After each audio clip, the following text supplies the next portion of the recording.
Hey everyone, we're here with another quick and dirty battle report. Today we've got my vampire counts going up against our special guest Nick and his undead legions. Mostly Tomb Kings and then a few spirit hosts, just for fun. So Nick, why don't you walk us through your list here? Alright, so I have 4 Necropolis Knights with a banner and a champion. I have 1 spirit host, 20 skeleton archers. In there are 2 level 1 with Laura Light. The painted one has a Dispel Scroll. Another 20 archers with a level 4 with Light. And a level 4 Nehekara, my Heirophant. I have a Hyrule Titan, counts as Bone Giant. I have 40 skeletons with 2 princes. Both have great weapons. One of them has the helmet with the 2-up ward against flaming, and the other one has the gem with the 2-up ward against flaming. Doesn't really matter which. They're not going to get armor saves against much this game. I have 2 more spirit hosts, 2 casket of souls, or sorry, 1 casket of souls. Thank God. Here. 2 catapults, and 4 chariots, just bare bones. And there's no prince in there. I just like the model. And then 5 skeleton horsemen hiding behind and 5 you. skeleton horsemen hiding behind the building. Alright, and what do you have for magic on your guys? For magic, my level 4 with Nehekara has Incantations of Cursed Blades, which is killing blow on a unit. Protection, which is 5 aboard save. Vengeance is minus D3 to movement and dangerous terrain. Desiccation is -1 strength and toughness, and I can pump it up for D3. Shem's Burning Gaze on my level 4 with Light. Speed of Light, Banishment, and Baroness Time Warp. And both of the level 1s have Shem's Burning Gaze as well. I'm scared. Alright, over on my side for the vampire counts, we've got 36 ghouls with a champion, 3 spirit hosts, third one's over there, a Terrorgeist, 2 units of 5 direwolves with Doomwolf champion upgrade, 2 units of 20 zombies with musician and standard, and then a big unit of 11 black knights with barding and lances. And in there we've got a vampire lord level 4 with heavy armor, shield, ogre blade, talisman of preservation, other trickster shard, beguile, red fury, and quick blood. Next to him we have a white king BSB with night shroud, lance, heavy armor, shield, and seed of rebirth. Next to him we've got a vampire hero with heavy armor, shield, lance. He's got a 6-up ward save, a dispel scroll, and a dragon helm. That's everything. And then in the second rank we've got a necromancer sitting there with the MR2 talisman, a scroll of shielding, and an iron curse icon. The unit itself is running with war banner, and yeah, I think that's everything we need to know. For magic on my side, my level 4 has Invocation of Nehek, Van Hell's Dance, Gaze of Nagash, and Curse of Years, and both of my level 1s have Invocation of Nehek, because 3 invocations is better than 1. So with that, we're going to roll off for first turn. We've already done our vanguards. I've got the +1.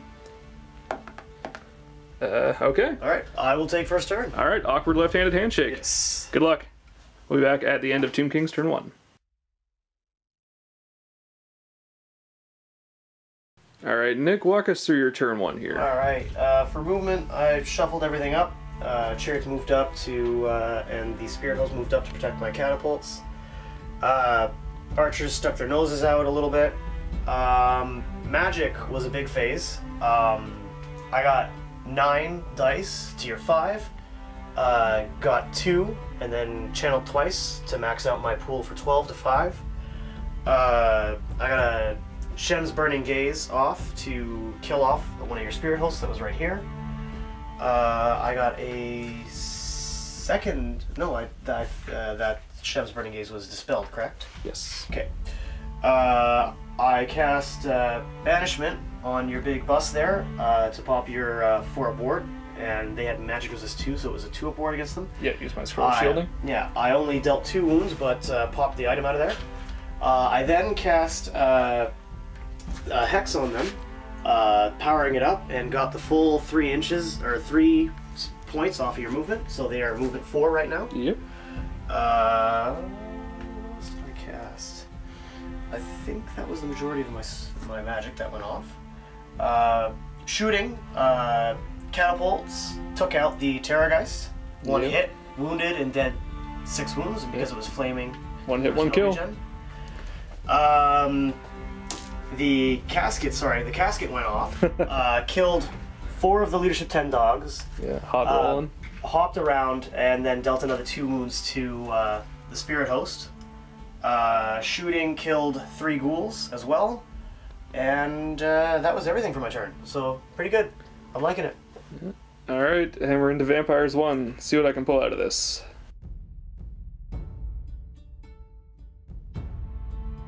End of Vampires turn 1.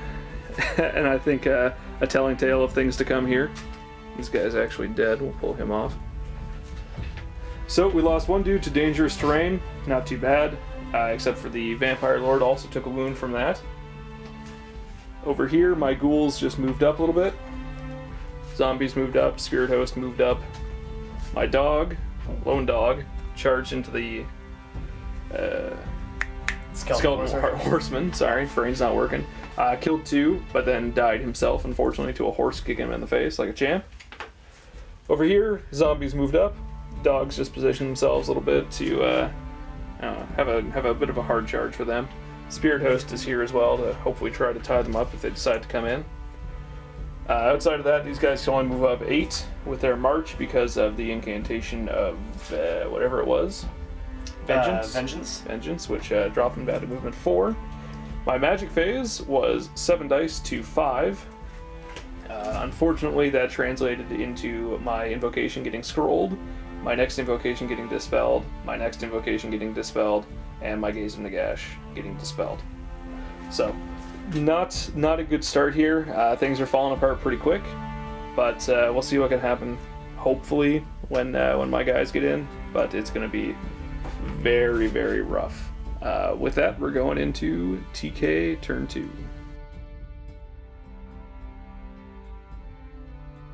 So we're here at the end of Tomb King's turn 2. Nick's smiling. If you thought the last turn was good, wait till you see turn 2! Yeah. So movement was just more shuffling. The chariots moved up. Spirit Host moved up to block charges, possibly next turn. The Spirit Host hid to avoid getting killed. These moved up to block the knights from getting through, hopefully. Magic phase, I rolled Snake Eyes, and then got an extra 3 dice for my casket, so I had 5 dice to Logan's 1, which didn't go so great for him.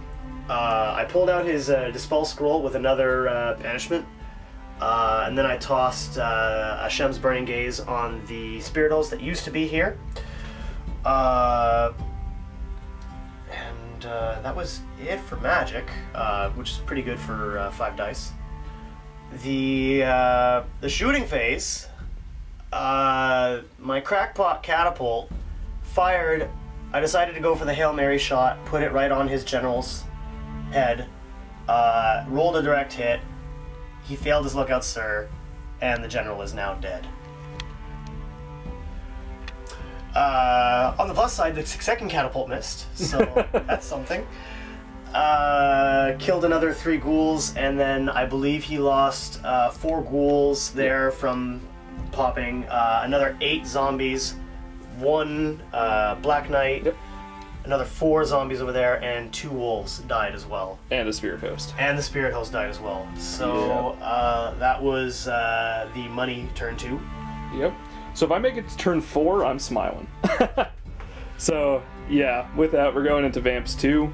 My vampire, the dude with the green and red you can see there, is now my general.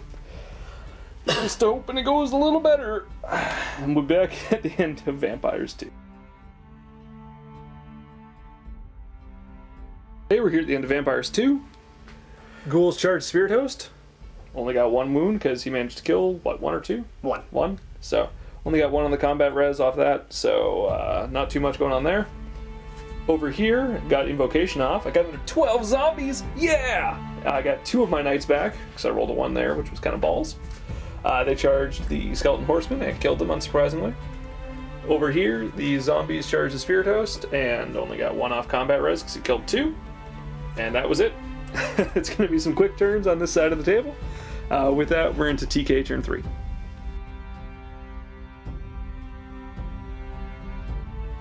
Here at the end of Tomb Kings 3, Nick, give us a quick walkthrough here. Alright, oh jeez, what even did I do? The snakes moved up to get in the flank, past their dangerous terrain.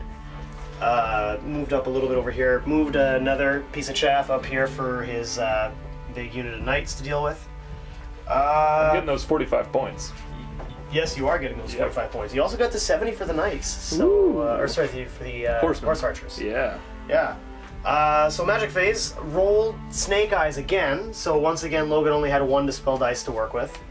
Managed to kill a knight with magic and kill off 4 zombies with magic, something like that. Yeah. Shooting phase, fired another badass shot into the unit here. His vampire passed his lookout sir, but the necromancer did not and took 1 wound from a strength 3 hit, and the rest of the unit was fine. Shooting, I knocked this zombie unit down to 2 guys left. Yeah, from 20 before that or something? From the 20 that was before, from magic and shooting. Close combat over here, I swung and dealt a wound, and we tied combat there because he has 1 rank and can't hurt me. Tried to reform into multiple ranks, rolled boxcars. It was amazing. Over here, Spirit Host on fire, hit 3 times and wounded 3 times, winning combat by 2, so there's 2 zombies left there. And that's the end of my turn 3. Alright, we're going into Vamp's turn 3. Let's see if we can kill a Spirit Host or 2. Alright, bottom of 3 for vampires. Charged the Spirit Host, popped it on combat res.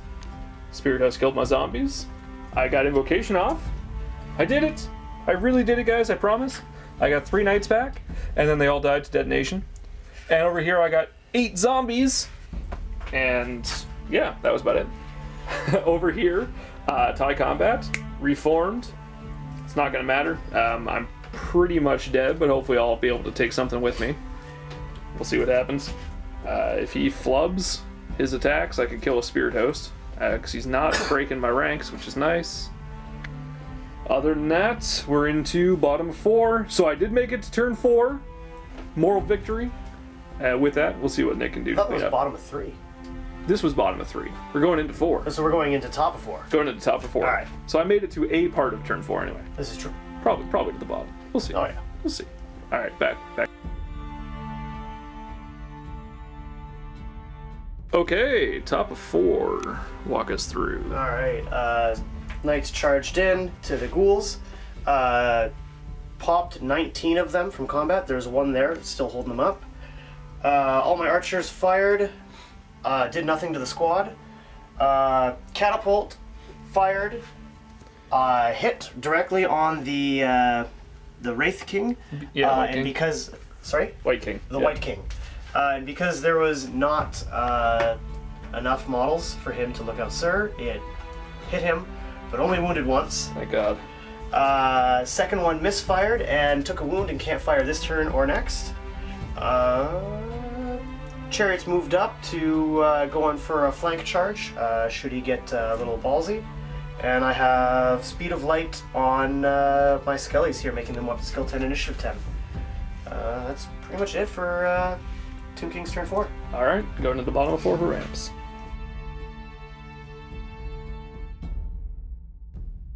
Alright, here at the bottom of 4, Night Bus turned around and bravely ran away. Operation Conserve Points is in full effect. Got the zombies back up to 20 with another big invocation. Got 2 knights back. Got 1 more wound on my BSB from the lore attribute. Over here, my guy popped, so Nick can actually reform those if he wants to. This is true, eh? Well, you're kind of stuck actually. I guess you bump an inch apart and you can do what you need to from there. Yeah, other than that, we're just trying to run away. Going into top of 5, so I just need to weather 2 turns of shooting and hopefully we can pull something out of it. So, we'll see you back at the end of Tomb Kings 5. All right, we're here at the end of turn 5. Nick, walk us through the Tomb King's part. Okay, so basically Tomb Kings just moved up with everything, trying to catch the knights that were running away. Magic Phase tossed a bunch of shems and banishment into the zombies there, smoking them. And I tossed the one-off Cursed Blades on my Spirit Host that charged into the rear of the knights there. Close combat, directed all 4 of my attacks against his Necromancer, and rolled the much required 6 to kill the Necromancer. So, pretty awesome. And that was pretty much my my turn 5. Yeah, so finishing from there, I reformed. Couldn't do anything against the Spirit Host, but just one from combat res. So the Spirit Host is down to 1 wound left, and with that, we're going into Tomb Kings. You also miscast. Oh yeah, sorry, I forgot about that. I've blocked the memory. So I actually had a good Magic Phase. I figured I'd go for what I could. That was Andrew. Don't worry about him. He's okay. Figured I'd go for what I could, so I 6-diced Invocation. I Dimensional Cascaded, but I got 3 Knights back, and then I lost 5, which was wonderful. My Wizard did not kill himself, though, so he's still hanging out. Both he and the White King passed their ward saves, so good on them. And with that, now we're going into Tomb King 6. So we'll be back at the end of 6, because it's going to be a quick one. Alright, we're here at the end of turn 6. There isn't much to say. All I have left on the table is my White King and my unit champion from my knights. All I have to say is that was the money Spirit Host right there. Yep. Yeah. He killed my vampire with 2 killing blow attacks. Yeah. So that didn't go well. Pretty great. Almost popped the entire unit from combat res. Yep. Really close. Almost killed the White King. I hit 4 times but failed to roll the 6. At that point, I think that would have just been too much nasty. Because that would have been a table. Yeah, that would have finished it. So, for those of you who watch the channel, I don't think any of us have ever lost this badly. Maybe Chris once or twice with the Tomb Kings, but even then, I don't think so. So I have officially set a new low for our team. So I'll treasure that and keep it close to my heart.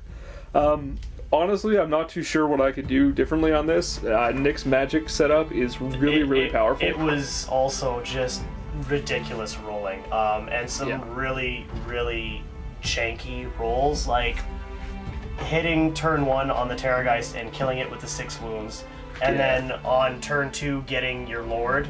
That's what? Almost 1,000 points there that you lost right off, like probably 700 or 800 points or so in two rolls. It's turn 2, that's hard to bounce back from. Tough to come back from. But I mean, it's going to happen. It's a dice game, so no point getting cranky over it. Yeah, I think if the Terror guy's dying, I expected. Simply because we don't have anything large enough to hide behind, so it is what it is. Losing the Lord was really shit luck, but it is what it is. Failing a 2-up lookouts or in a 4-up ward will happen. It's happened to me twice in 18 months, so I can live with it. Yep, there you go. The other one, shoutouts to Canhammer. That was John Green. Or, no, it was Sukert, I think. No, it was Green. It was Green. One of the Johns. Anyway.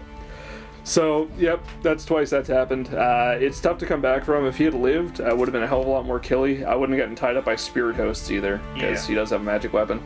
So, maybe something worth doing, take a 5-point magic weapon or something on these guys, but no, overall, I'm still pretty happy with the list. I think a lot of that may have just come down to how I played it. Forgetting to reform against the Spirit Host over there was a big one, because I would have been able to do a lot more against the Necro Knights. Other than that, though, it was just, I think, a poor matchup for me. But Nick played it well, and he got some really hot dice too. Yeah. So Lore Light against Undead and Demons is it's the only thing I have to answer those 2 armies. Yeah, it's tough, and you got a great setup to work on it with the Light Council, and you've always got the Casket as well, which did some good work. Again. So, anyway, with that, we will call it there. That is a massive victory for the Tomb Kings. I have literally 200 points left on the table. Outside of that, be sure to check out some of the other great Canadian content, Canhammer, Geeks of the North. You can find links down below. And as always, shoutouts to Frontline Gaming for this wonderful battle mat. And we've got another review coming for you shortly of their new Swamp Mat. And of course, be sure to check out our stream, Twitch TV/OnePlusArmor. As well, if you do like what you see with any of our stuff, we really do appreciate any support people can throw at us. We do have a Patreon page, which is a voluntary subscription service. All of our stuff will remain free, always will be. Just know that any money you give really helps out with the channel, and it all 100% goes into the channel. You can find that down below in the comments, but also patreon.com/OnePlusArmor. Thanks, and have a good night.